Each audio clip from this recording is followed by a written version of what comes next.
Salut tout le monde, bienvenue dans le podcast Politicaire. C'est le podcast réalisé en collaboration avec Scanner, qui est donc le média d'expression par et pour les jeunes, Védia et l'Institut de la décision publique. Donc moi je m'appelle Romane, je suis membre de la rédaction jeune chez Scanner et moi je vais être votre animatrice en fait du jour. Et donc on est au 3e épisode de notre émission Politicaire et aujourd'hui on a la chance d'accueillir Luc Franck qui est donc député fédéral et conseiller communal de la Calamine. Donc bonjour Luc Franck, merci d'être là aujourd'hui. Bonjour. Donc avec vous, on va aborder la défense et la sécurité, mais on n'est pas que tous les deux autour du plateau, on a aussi deux autres personnes. On a d'abord Doris. Doris, toi tu fais aussi partie de Scanner, et donc toi tu vas avoir la lourde mission de représenter les jeunes. Alors comment tu vas toi aujourd'hui ? Écoute, je vais super bien, chaudement, parce qu'il fait quand même très très chaud, mais je suis ravie d'être là et hâte d'en découvrir un peu plus et j'espère que ceux qui nous écouteront prendront autant de plaisir que nous. J'espère aussi, mais trop bien. Et alors, on a aussi finalement Nathan Dumoulin. Nathan, j'espère que tu vas bien. Toi, tu es membre de l'Institut de la décision publique. Donc déjà, merci d'être là aujourd'hui. Et comment tu vas ? Bonjour, et je vais bien, merci. J'ai hâte de faire ce podcast avec vous. Trop bien. Et donc, comme je le disais justement, donc notre invité du jour, c'est donc toi, Luc. Et donc, on va aborder la thématique. Mais avant ça, on aimerait bien un peu apprendre à plus te connaître et un peu connaître ton parcours politique. Donc, ce que je te propose, c'est qu'on a prévu une petite fiche d'identité. Et donc, je vais te donner des débuts de phrases. Et toi, tu vas devoir les compléter le plus rapidement possible. Est-ce que tu es prêt ? Je suis prêt. Alors, c'est parti. Alors, je m'appelle Luc Franck. Je suis né le 29 avril 1972 à Moresnet. Ah, alors j'appartiens au parti. Les engagés de CSP. Ok, j'exerce en tant que Député fédéral. Je suis en poste depuis juillet 2024. Ok, avant de faire de la politique, avant de faire la politique, ça remonte longtemps parce que j'ai commencé la politique en 1990. Ok. Donc il y a déjà très longtemps. Donc j'étais en réto quand j'ai commencé la politique. Ok. Et alors j'ai fait des études J'ai fait des études de droit à Louvain-la-Neuve et une licence en notariat aussi à Louvain-la-Neuve. Okay. Et encore autre chose, une formation de psychothérapeute il y a 10 ans, etc. Donc j'ai fait pas mal de choses. Ah oui. Et alors ma plus grande victoire politique, c'est Ma plus grande victoire politique, je crois que... Je ne sais pas si on sait parler de victoire en politique. Moi, je parlerais plutôt d'objectifs qu'on a réalisés. Et là, je crois qu'il y en a plusieurs dont je suis fier. Personnellement, je ne suis pas un adepte de sport, mais j'ai fait pas mal de choses en sport à la Calamine, notamment des infrastructures et particulièrement une piscine. Ok. Et alors, j'ai voulu faire de la politique parce que Je voulais faire la politique parce que je voulais changer le monde ou adapter le monde ou rendre le monde meilleur. Ok. Si je n'avais pas embrassé une carrière politique, je crois qu'il y a plusieurs choses que j'aurais pu faire. Devenir avocat, par exemple, à Bruxelles, devenir notaire. Ou alors, maintenant, plus récemment, il y a quelques années, j'ai effectivement choisi de faire plutôt du coaching pour des personnes qui sont en société, en entreprise et qui ont des fonctions de leadership. Ok. Et dernière petite question, quand je ne fais pas de la politique, Quand je ne fais pas de la politique, je joue au tennis, je cuisine, je roule en moto, je me repose, je lis, je rencontre des amis, je discute avec mon fils. Donc il y a pas mal de choses que je sais faire en politique. Parce que j'ai dû apprendre que la politique, il n'y a pas que la politique dans la vie, mais la vie fait partie d'autres choses aussi. Ouais. Parfait, déjà merci beaucoup pour ces petites questions. Je pense que Doris, toi tu avais aussi d'autres petites questions encore à poser. Oui, en effet. Luc, avant d'aborder plus en détail les questions de défense et de sécurité, on avait envie de mieux comprendre qui se cache derrière le mandat. Donc, Romane, elle t'a présenté comme député fédéral et conseiller communal à la Calamine, mais tu as aussi été également bourgmestre de la commune de la Calamine pendant plusieurs années. Donc, concrètement, aujourd'hui, est-ce que tu pourrais un peu nous décrire ton travail au quotidien ? Oui, donc moi j'ai commencé effectivement très jeune, donc en 1990 j'ai commencé comme militant au sein du CSP, donc le CSP en allemand c'est Christliche Soziale Partei, donc c'est toujours le PSC qu'on a connu jusqu'en 1999, donc le Parti social chrétien. Au Comité germanophone on a notre propre structure, donc un parti indépendant. Là j'ai commencé en 1990 et j'ai eu l'opportunité relativement vite, à l'époque déjà de travailler comme étudiant dans un cabinet ministériel.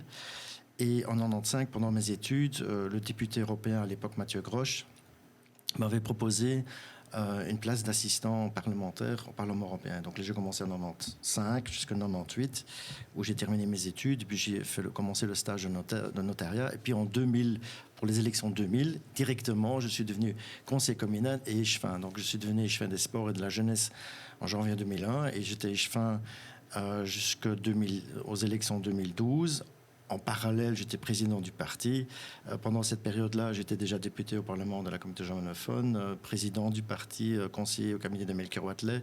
À l'époque, qui était secrétaire d'État au budget, notamment. Donc j'ai fait pas mal de choses, mais en 2014, j'ai décidé moi-même de me retirer un peu plus, donc de faire autre chose. Et là, j'ai uniquement, entre guillemets, eu le mandat de député communautaire, donc au Parlement germanophone, et conseiller communal. Et puis, on m'a demandé si je voulais pas être tête de liste pour les élections en 2018. Et donc là, j'ai commencé, je me suis réengagé et je suis finalement devenu bourgmestre. Et donc, le quotidien, ça dépend. Moi, j'ai constaté, en tout cas, en tant que mailleur, en tant que bourgmestre, la vie est assez chargée, assez compliquée, et on a moins le temps de faire de la politique. On s'occupe beaucoup plus de la gestion quotidienne d'une commune et des problèmes qui sont liés à cette gestion que de réellement faire la politique. J'ai toujours dit, j'ai fait beaucoup plus de politique en opposition que lorsque j'étais en majorité. Et justement, tu dis que tu es resté du coup actif au niveau communal. Pourquoi c'était vraiment important de garder cette place au niveau communal, vu que tu es aussi au Parlement fédéral? Oui, il faut juste faire une rectification. Donc, j'ai démissionné du conseil communal fin décembre de l'année passée. Donc, je ne suis plus membre du conseil communal parce que j'ai décidé, ça fait 25 ans que je faisais de la politique communale et qu'il était temps aussi de donner la relève, de faire remonter des jeunes pour qu'ils apprennent aussi le métier, entre guillemets, ou la fonction de politique. Donc, je fais toujours partie du groupe, mais je ne suis plus vraiment engagé au niveau communal maintenant dans le conseil communal. Mais je pense, et là je citerai un collègue que personnellement je n'ai jamais connu, mais je me souviens très bien qu'il a dit un jour qu'il faut commencer au petit échelon. C'était Jean-Claude Van Coenberg, l'ancien bourgmestre de Charleroi, qui a dit qu'il faut commencer au niveau communal et puis on monte petit à petit les échelons. Et là, je suis d'accord avec lui parce que je constate très bien qu'aussi au niveau fédéral, c'est important d'avoir des collègues qui au moins connaissent le terrain, parce qu'on voit très bien les conséquences que les décisions qu'on prenne, quelles conséquences ça peut avoir. Et parfois, on sait rectifier le tir. Donc, il faut avoir les deux. Mais c'est important aussi d'avoir un ancrage communal. Justement, on va rester alors sur le côté, rebifurquer sur le côté fédéral. Est-ce que tu pourrais nous parler rapidement des matières, des dossiers que tu suis en tant que député fédéral? J'ai la grande chance que je suis pas mal de matières, justement parce que je me suis libéré de mon mandat communal. Donc ça veut dire que je suis membre de 4 commissions de manière effective, ce qui est rare. Souvent, les députés ont 2 commissions. Moi, j'en ai déjà 4. Et puis, je suis encore dans une foulée de commissions comme supplétif. Donc, je suis la commission défense, la commission énergie, climat et environnement, la commission mission militaire et une commission qui est importante, notamment parce que je suis germanophone, c'est toute la commission de réforme institutionnelle, la commission de constitution. Et puis je suis aussi dans 2 assemblées externes au Parlement belge, le Parlement du Benelux et le Parlement de l'OTAN. Mais alors je suis également comme supplétif en finance, en questions européennes, en affaires étrangères, parce que souvent, normalement, on dit, lorsqu'on est en défense, il faut un lien entre développement durable, entre affaires étrangères et la défense. Mais bon, il faut trouver un arrangement entre les collègues, donc je suis uniquement, entre guillemets, supplétif, en relax comme on l'appelle, et pas comme effectif. Écoute, on va peut-être déjà merci Doris pour les questions que tu as pu poser et merci Luc d'avoir répondu à toutes ces questions. On est très heureux en tout cas de t'avoir sur ce podcast. Et maintenant qu'on en sait un peu plus sur toi et ton parcours, on va rentrer tout doucement dans la thématique qui est donc, comme je disais, une thématique qui, moi à mes yeux en tout cas, peut paraître un peu assez peu débattu, en tout cas publiquement, puisqu'on va parler de la défense et de la sécurité. Et j'aimerais tout d'abord savoir, si on t'évoque la défense et la sécurité en 3 mots, quels seraient les 3 mots qui pourraient illustrer au mieux cette thématique pour toi? Est-ce que tu peux nous expliquer pourquoi ces 3 mots? Mais c'est très simple. Sans sécurité, sans paix, on n'a pas de sécurité sociale, on n'a pas de culture, on n'a pas d'enseignement. Donc c'est quelque chose qui est c'est important. Et pour avoir cette paix, cette sécurité, il faut la défendre. Donc ça va ensemble, sécurité et défense. Donc tu dirais en tout cas comme 3 mots, paix, sécurité et défense? Ou tu mettrais d'autres mots? Non, je dirais. Ça va. Eh bien, écoute, je mets ces 3 mots de côté, tu verras. On en discutera un peu plus tard, mais on va te garder un peu la surprise. Et donc, on a déjà beaucoup parlé et on n'a pas encore trop entendu Nathan. Et justement, comme je disais, cette thématique, en tout cas pour certains, elle peut apparaître un peu comme obscure, mais et large comme thématique. Et donc, on aimerait bien savoir, est-ce que tu pourrais peut-être nous expliquer un peu concrètement en quoi ça consiste finalement la défense et la sécurité en Belgique? Eh bien, c'est compliqué. Comme tu dis, on ne connaît pas forcément bien ce que c'est la défense.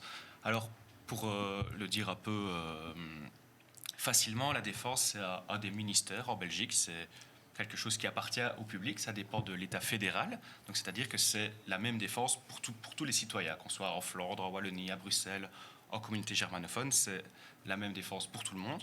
Et il y a un ministre qui s'occupe de ça actuellement, c'est Theo Franken, qui est de la NVA.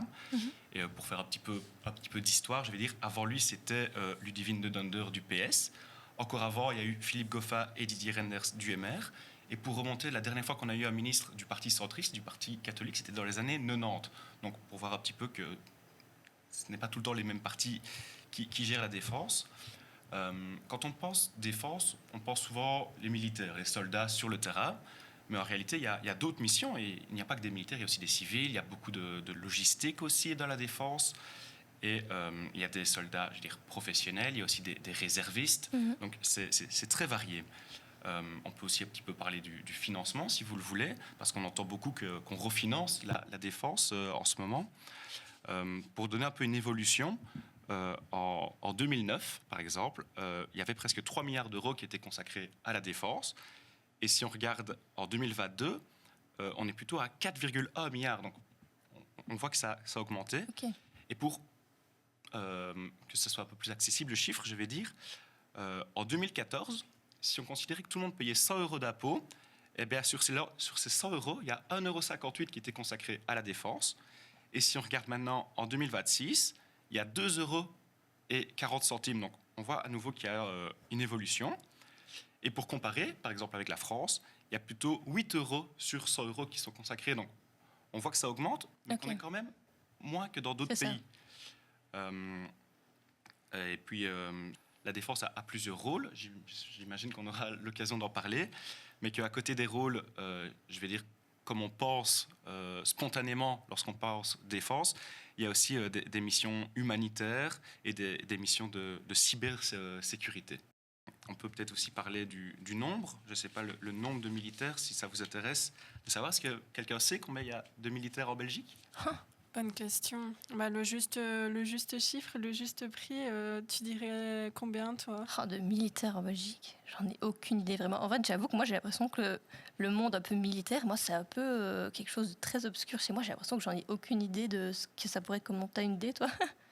Boîte de Pandore, j'avoue que je ne sais pas du tout, mais je dirais... c'est vraiment un truc au pif, je ne sais pas, 600 000 Oula. Je sais pas, peut-être quand même pas. Je me rends pas compte un petit peu. C'est plus ou moins la taille de l'armée ukrainienne. Donc, okay. ils sont plus ou moins à 1 million. Donc, Ah oui, j'étais très très loin. Ouais. Je sous-estimais. Moi, je dirais entre 20 et 25 000, quelque chose comme ça. C'est ça. Début 2025, on comptait 28 500 employés à temps plein. Donc, comptant plutôt les militaires et le côté civil. Et il y avait également 2500 réservistes. Oui. Donc, mais ça, c'est le chiffre global. Ce n'est pas uniquement les militaires. Ça, c'est les militaires. C'est la défense. Voilà, c'est la défense. Ouais, voilà. Parce qu'il y a aussi des civils qui travaillent à la défense. Oui, tout à fait. Ok. Et par exemple, tu disais qu'il y avait plusieurs missions. Toi, on peut poser la question à Doris. Tu étais au courant que la défense était toutes ces missions-là différentes ou pas? Pas du tout. Moi, honnêtement, parce que tu disais que tu connaissais pas trop le côté militaire non plus, moi non plus. Le seul moment où j'ai vraiment vu des militaires, c'était quand ils étaient dans la rue, quand il y avait les niveaux de menaces.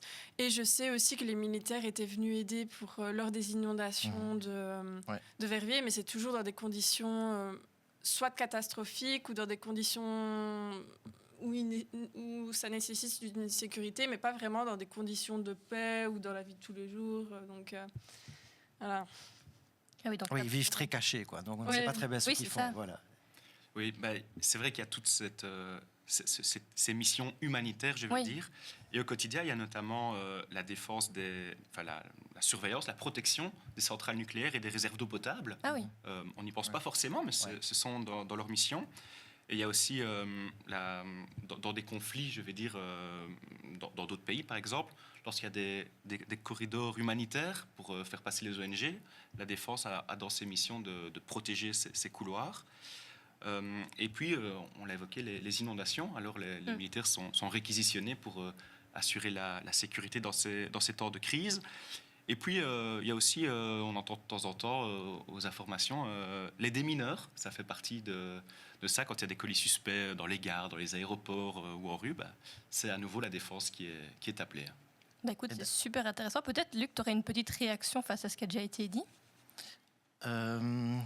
Oui, 2, 3. La première chose, c'est qu'il l'a bien démontré, d'ailleurs les questions le montrent, que la défense est quelque chose qu'on ne connaît pas très bien. Que même moi, je ne connaissais pas très bien, donc j'apprends tous les jours. Et je peux dire que c'est un métier très intéressant et très international, très technique. Enfin, on aura peut-être l'occasion d'en parler. Et puis, c'est comme il a expliqué les différentes missions et quelque chose qui n'est pas, parce que d'ailleurs je l'ai dit lors d'une question, internationalement, on est reconnu internationalement pour notre capacité de déminage. Et ça, c'est quelque chose, on a vraiment une performance là-dedans qu'on ne connaît pas non plus nécessairement. Je dirais, on est quasiment les champions du monde. On l'a encore expliqué hier, notamment pour les mines en mer. C'est souvent les Belges qui mènent les missions internationales. Ok. Écoutez, je trouve que c'est déjà super intéressant. Les bases, comme ça, elles sont un peu posées. Et on va pouvoir rentrer plus spécifiquement donc, dans la thématique. Et justement, avant de commencer l'émission, Luc, toi, tu as eu l'occasion de te prêter au jeu de la Vediabox. Alors, pour ceux et celles qui ne connaîtraient pas encore la Vediabox, donc c'est une box qu'on a mis dans le studio. Et alors, il y avait une série de questions qui ont défilé avec un temps imparti. Et Luc, tu as dû y répondre le plus rapidement possible. Et donc, je te propose qu'on va regarder les réponses que tu as données juste avant l'émission. Oui ou non, la seule façon d'être en sécurité, c'est d'être entouré de militaires ou de policiers. Oui. La Belgique a vraiment un poids sur la scène mondiale, oui. Le fait que la Belgique héberge le siège de l'OTAN est juste un apparat, non. En politique, ne pas prendre position dans un conflit, c'est de lâcheté ou du bon sens. Ça dépend, donc c'est ni oui ni non. Envoyer des armes à l'étranger, c'est coopératif ou économique? Ça dépend aussi. Parfois c'est économique, parfois c'est coopératif. Est-ce qu'un uniforme, ça autorise d'office le monopole de la violence? Non, non, pas du tout. Au contraire. Les métiers de policiers et de militaires font moins rêver qu'aujourd'hui? Non. Pourquoi? Il faut constater que pour l'instant, on a quand même une forte demande de part de jeunes pour assister ou pour devenir militaires. Policiers et militaires sont des métiers d'hommes? Non. Il vaut mieux investir dans la défense et la sécurité que dans l'avenir des jeunes? Non, non plus. C'est les deux qu'il faut faire. Est-ce que tu as fait ton service militaire? Non. Merci. Écoute, merci Luc d'avoir répondu, d'avoir joué le jeu de la Vediabox. Ça va, c'était pas trop stressant? Non, pas du tout. Ça va. C'est vrai que ça peut parfois être un peu stressant, mais tant mieux si tu l'as bien vécu. Alors, je voulais peut-être revenir sur une ou deux petites questions que tu avais abordées. Déjà, la première, c'était la seule façon d'être en sécurité, c'est d'être entouré de militaires ou de policiers. Et tu as répondu oui spontanément. Oui. Est-ce que tu pourrais peut-être un peu expliquer pourquoi? Oui, parce que c'est ce que je disais déjà à l'entrée de la discussion, c'est que sans sécurité, sans défense, il y a pas mal de choses qu'on n'a pas, et ça on oublie, parce qu'effectivement, la défense, elle est un peu, ou elle a été pendant longtemps en dessous du radar.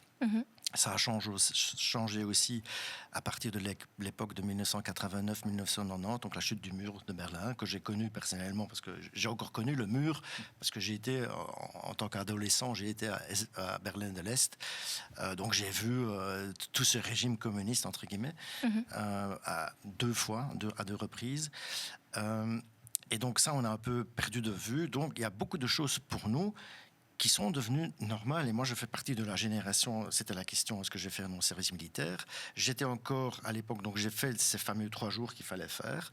Et puis quand j'ai terminé mes études, parce que c'était pendant mes études, j'ai eu la possibilité de remettre mon service militaire en arrière. À un moment donné, on a décidé de ne plus faire appel à des jeunes. Donc moi, je n'ai pas de le faire, malgré que j'ai fait ces 3 jours.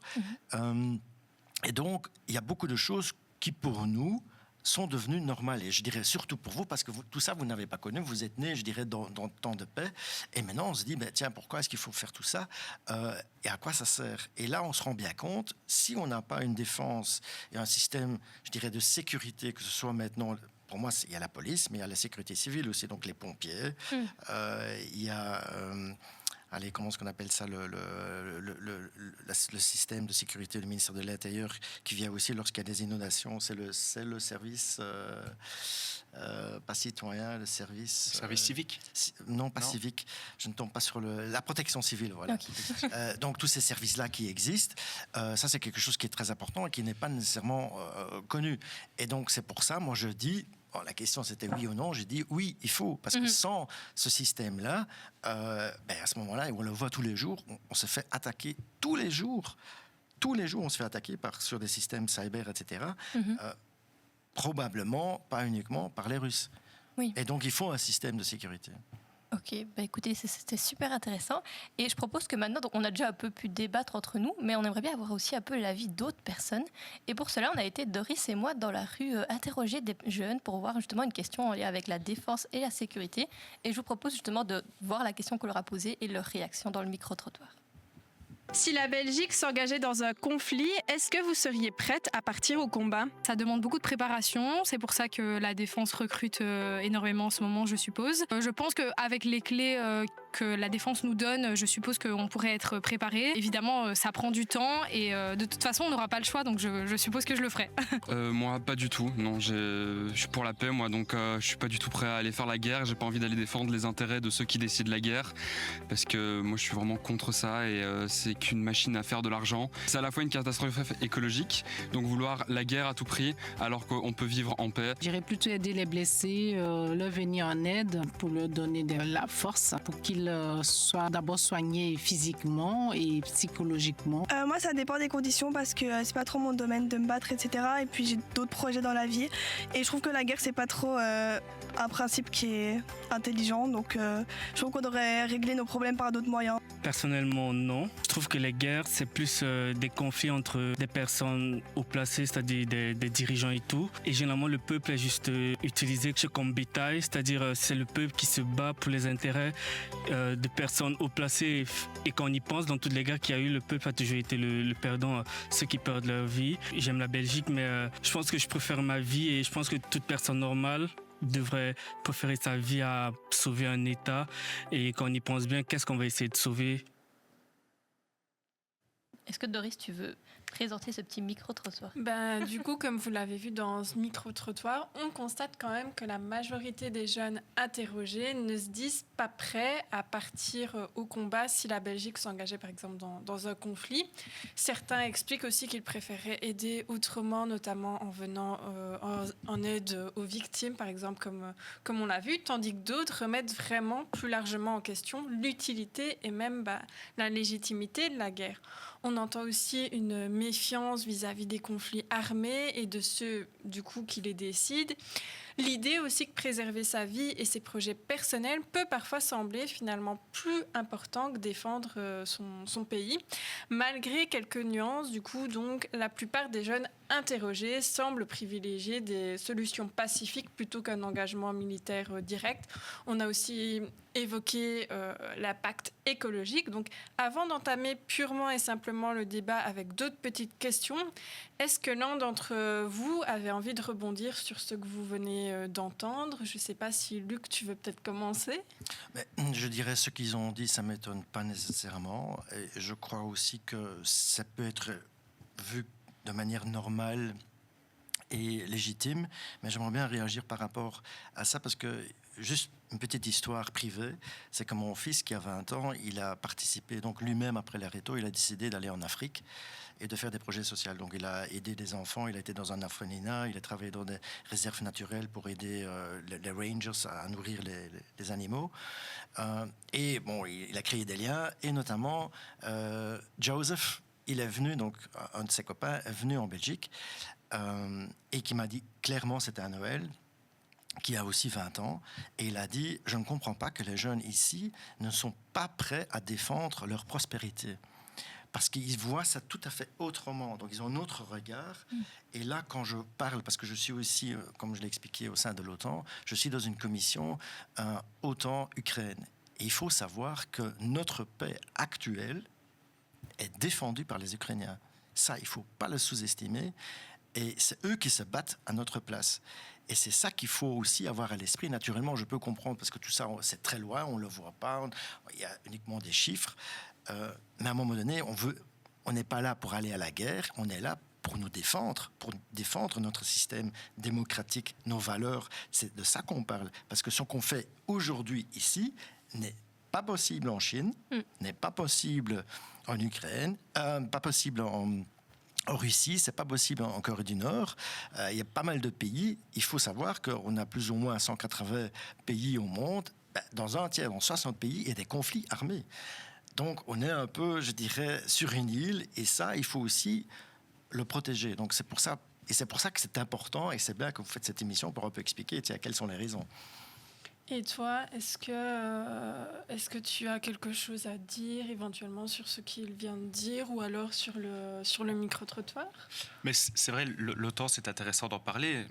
J'imagine que tout le monde a un peu plus une idée de ce que c'est l'OTAN. On entend un peu plus souvent parler de l'OTAN que forcément de la défense. Et l'OTAN, il y a un mécanisme, l'article 5 du traité. En fait, c'est la clause mousquetaire, un peu comme on l'appelle, tous pourra, un pour tous, tous pourra.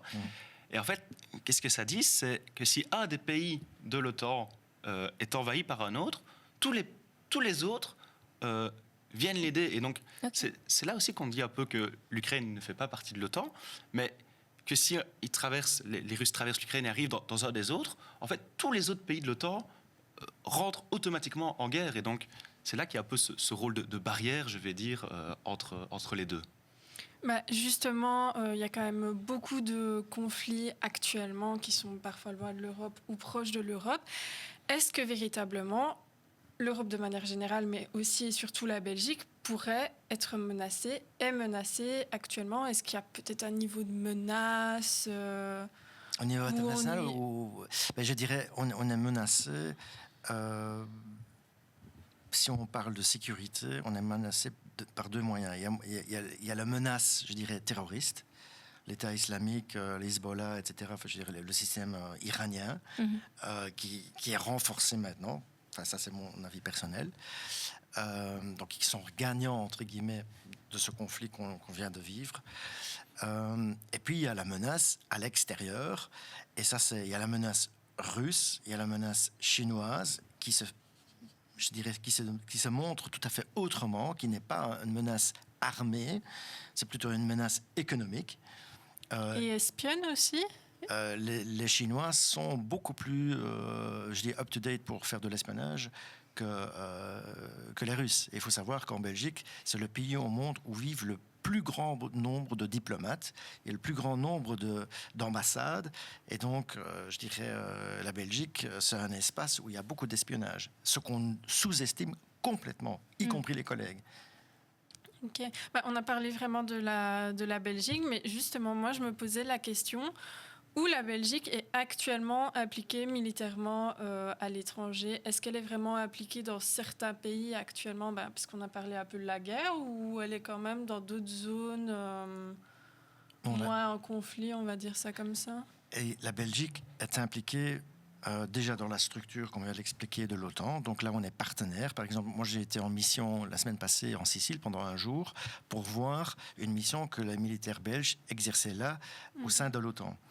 Pendant 2-3 mois. La Belgique est, pour l'instant, elle assure le flanc de l'Est, qu'on appelle. Donc, il y a une structure en permanence en Roumanie. Il y a des Belges qui sont en Afrique pour faire des formations avec des États, entre guillemets, amis, où ils forment, par exemple, des militaires ou la police, etc. Donc, la Belgique a des missions. Donc, il y a pas mal de militaires, plus ou moins 1500, qui sont à l'étranger, dans des structures, que ce soit dans des ambassades ou que ce soit dans des structures vraiment de décision militaire. Aussi, lorsqu'on forme ou à des endroits qui sont tenus secrets, où on forme, par exemple, des militaires ukrainiens, des pilotes de chasse, etc. Oui, et donc on est présent de manière internationale parce qu'on est aussi dans une structure internationale. Donc il y a l'OTAN, et puis il y a cette structure de ce qu'on appelle aujourd'hui Coalition of the Willings, donc c'est ceux qui veulent, notamment avec la sécurité du détroit d'Ormuz, etc., où c'est avec les Britanniques et les Français, où on rentre dans une structure de commandement un peu particulière en dehors de l'OTAN. Ok, je voulais bifurquer encore sur deux petites questions, revenir un peu sur un point d'actualité, notamment avec les lettres envoyées aux jeunes de 17 ans. Oui. Est-ce que, selon toi, ou si tu veux réagir aussi après, c'est parce qu'il y a un risque élevé de prendre part à une guerre élevée ou un manque d'effectifs qu'il y a vraiment une lettre de recrutement qui a été envoyée à ces jeunes ou c'était juste pour faire en sorte qu'on connaisse un peu plus l'armée ou la défense? Non, ce qu'il faut savoir, c'est que le nombre de militaires doivent être augmentés. Et d'ailleurs, la première fille dame qui a parlé, elle l'a bien dit, c'est un métier auquel il faut se préparer. Donc, c'est pas quelque chose. L'image qu'on a, on te donne une uniforme et on te donne une arme et un casque, ça, c'est fini. Donc, c'est vraiment un métier qu'il faut apprendre, parce qu'aujourd'hui, avec les technologies qu'on a, on le voit dans le conflit actuel, ça prend quelques secondes, on est mort, notamment avec les drones.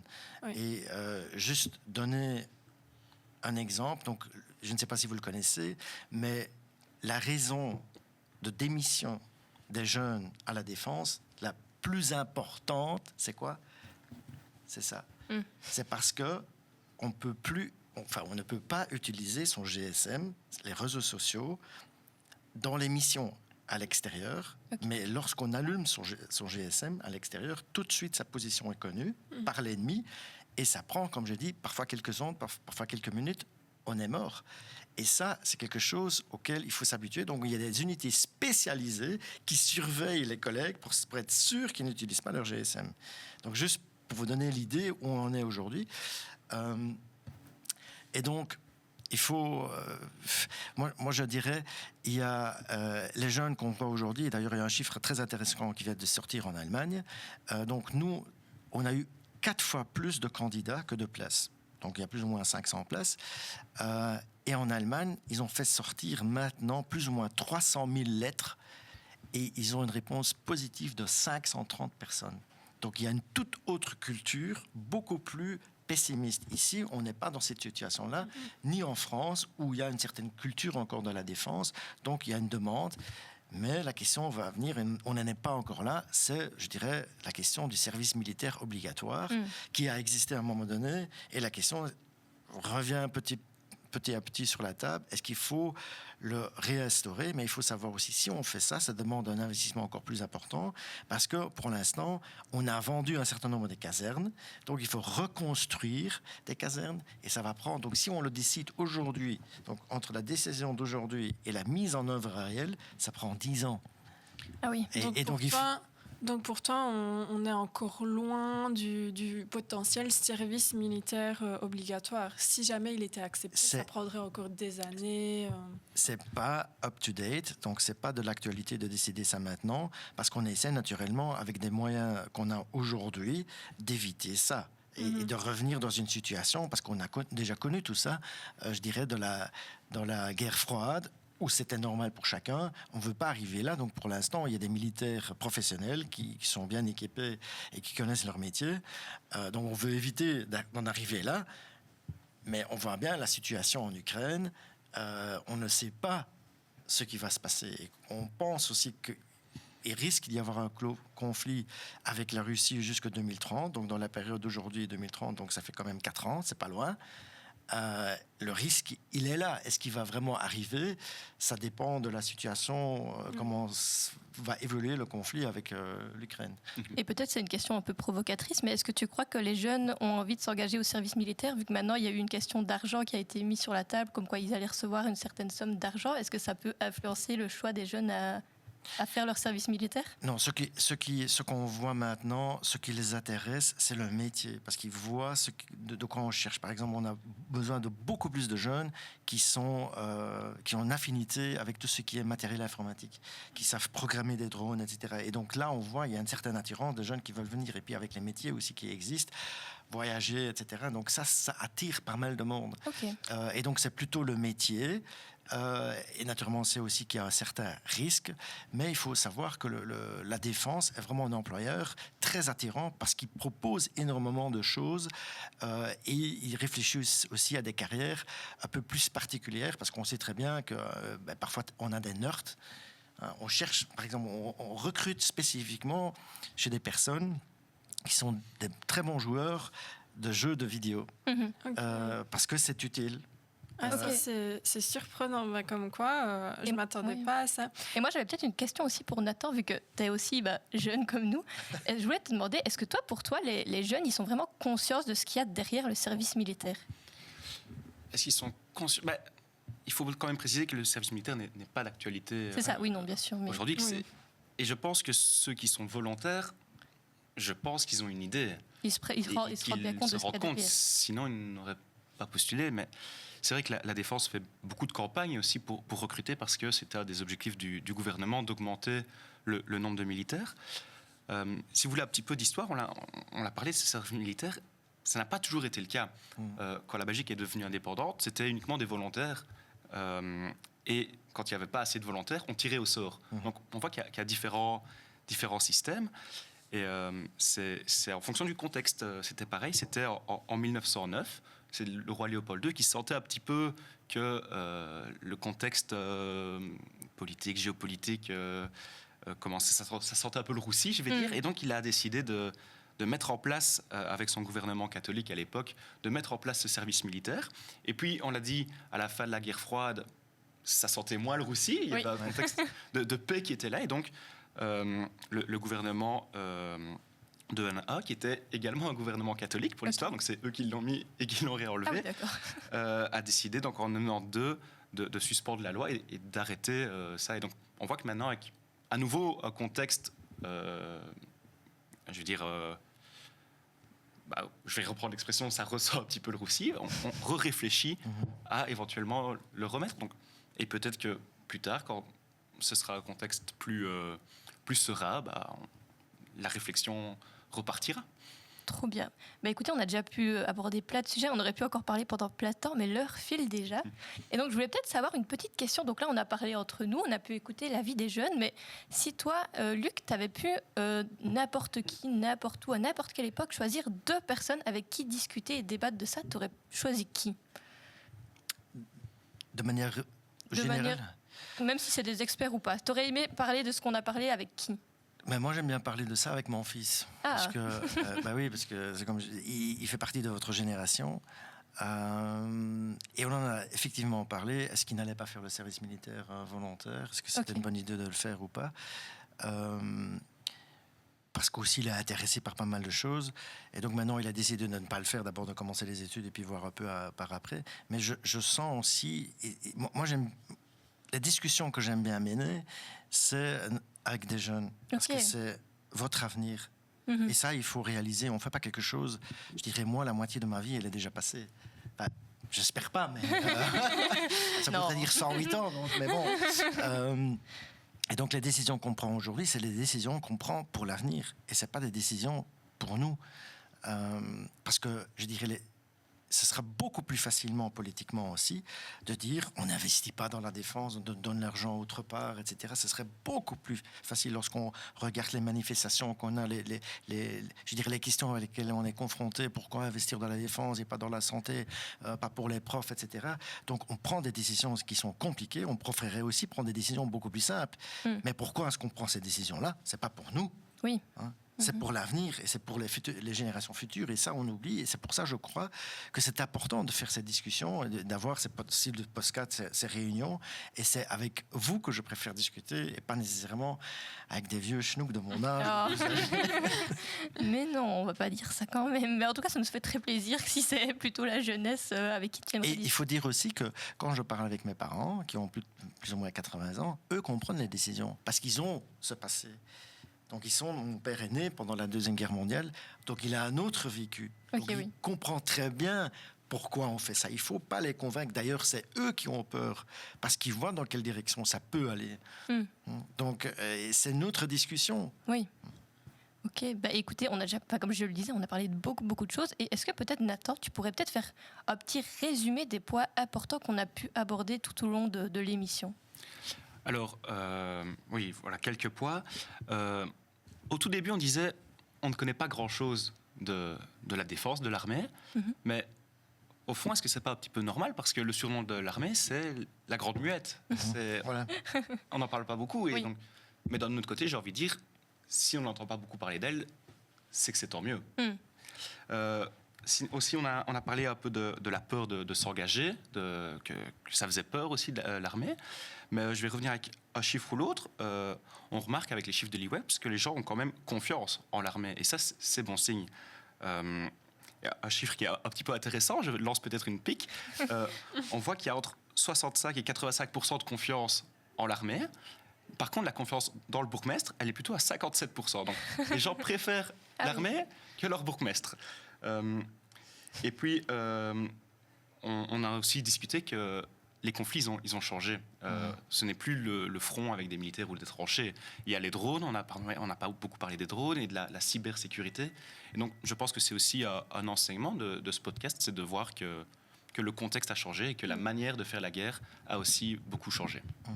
Ok, merci beaucoup pour ce petit résumé. Et alors, on arrive tout doucement déjà à la fin, mais avant de clôturer, d'aller dans la partie finale, on voulait te demander, donc on se rappelle que tu avais dit 3 mots au début, à savoir paix, sécurité et défense. Après toute notre discussion, la vie qu'on a pu avoir des jeunes, etc., est-ce que ces mots, ils auraient changé et pourquoi ils auraient changé, si jamais, ou est-ce qu'ils sont restés les mêmes et pourquoi ils sont restés les mêmes?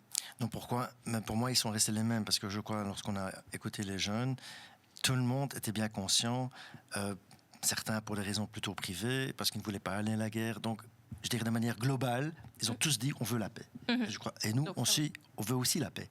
Mais comme je ne sais plus si c'était un empereur romain ou un général romain, donc ça date, a dit si tu veux préserver la paix, tu dois te préparer à la guerre. Et c'est ça qu'il faut bien se rendre compte. Donc la paix a un prix, entre guillemets, et ça, c'est ce que les militaires appellent aujourd'hui la readiness, donc être prêt. Donc il faut être prêt. Et c'est ça, donc pour moi, ça n'a pas changé. Pour moi, ça va ensemble. La paix, la sécurité et la défense, c'est un tout. Trop bien. Écoute, si tes mots sont restés les mêmes et qu'on a pu, justement, avec nos débats, confirmer justement ces mots, c'est super. Et alors là, on arrive vraiment à la fin de notre émission. On a un tout dernier petit jeu que Doris, toi tu as préparé, c'est un petit jeu qu'on aime bien chez Scanner et tu vas pouvoir l'expliquer. Ne vous inquiétez pas, c'est pas trop compliqué. Alors oui, justement, c'est très simple. C'est un peu comme ce que tu as fait en début d'émission avec Roman. Devant toi, en fait, il va y avoir 5 débuts de phrases, mais cette fois, je vais te demander d'en choisir une au hasard et de la compléter avec ce qui te vient spontanément à l'esprit. Ce sera l'occasion de découvrir une facette vraiment un peu plus personnelle sur toi. Donc tout de suite, tu vas pouvoir piocher une des 5 questions et puis y répondre du tac au tac. Attention, le stress. Découverte de la question. Si je pouvais revivre une journée de ma vie, ce serait la naissance de mon fils. C'est émouvant, c'est mignon. Est-ce que tu voudrais faire une deuxième, vu qu'on a un tout petit peu de temps? Oui. Allez, let's go. Comme ça, en même temps, tu vérifies qu'on n'a pas mis toutes les mêmes. Je pense que les jeunes sous-estiment souvent leurs capacités. Ok. Bien. Et alors peut-être, déjà, est-ce que tu aurais un dernier message que tu aurais envie de faire passer aux jeunes après tout ce qu'on a dit? Est-ce qu'il y a un message important que tu aurais envie de dire aux jeunes qui nous écoutent? C'est écouter le podcast. Merci. De manière globale. Et vraiment aussi s'informer, essayer de s'informer le plus large possible, écouter des médias sérieux, pas seulement, je dirais, lire ce qu'on voit sur TikTok ou sur Facebook, mais essayer d'avoir une vision un peu plus large. Donc un peu écouter, que ce soit maintenant la RTBF ou ici, ou lire un journal le soir, la Libre Belgique, Vers l'avenir, etc., pour se forger une opinion. Je crois que ça, c'est vraiment important parce qu'aujourd'hui, on voit, avec les réseaux sociaux, on regarde les grandes phrases, les petites vidéos, mais on ne fait pas nécessairement le tri. Donc, essayer de s'informer et de rester surtout aussi critique par rapport aux informations qu'on donne, même par rapport aux informations que moi je donne, on peut les vérifier, les chiffres, etc. Et ça, je dirais, c'est important. Informer et rester critique. Ok, et alors, peut-être Nathan, vu que c'est aussi la première fois que tu fais l'émission, est-ce que tu aurais aussi un petit message aux jeunes, donc à ta génération finalement, à dire, toi? Est-ce que ça resterait aussi s'informer et être critique, ou est-ce qu'il y a peut-être autre chose que tu aimerais bien leur dire? Oui, non, je ne veux pas être très inventif. Je vais dire que oui, l'esprit critique, c'est vraiment une qualité très importante pour tout le monde. Et s'informer, c'est comme ça qu'on grandit en soi. C'est très important de s'informer. J'encourage tout le monde à s'informer, que ce soit par les podcasts ou la presse. Trop bien. C'est sur ce beau message qu'on va clôturer l'émission. Donc j'espère que pour vous qui nous écoutez ou qui nous avez entendu, écouter et avoir entendu, c'est la même chose, qui nous regardez ou qui nous écoutez, pardon, elle vous a plu. J'espère que déjà autour de la table, ça vous a plu. Vous avez bien aimé passer ces 50 minutes ensemble. On a beaucoup appris, donc c'est Trop cool. bien. Écoutez, si vous souhaitez revoir cette émission et d'autres émissions de Politicaire, vous pouvez la retrouver en TV ou sur les plateformes d'écoute. Et si vous souhaitez ne rien manquer de tous les événements en lien avec Politicaire, vous pouvez aussi les retrouver sur les réseaux sociaux de Scanner et de Vedia. Et nous, on vous dit à une prochaine émission. Et d'ici là, prenez soin de vous. À bientôt.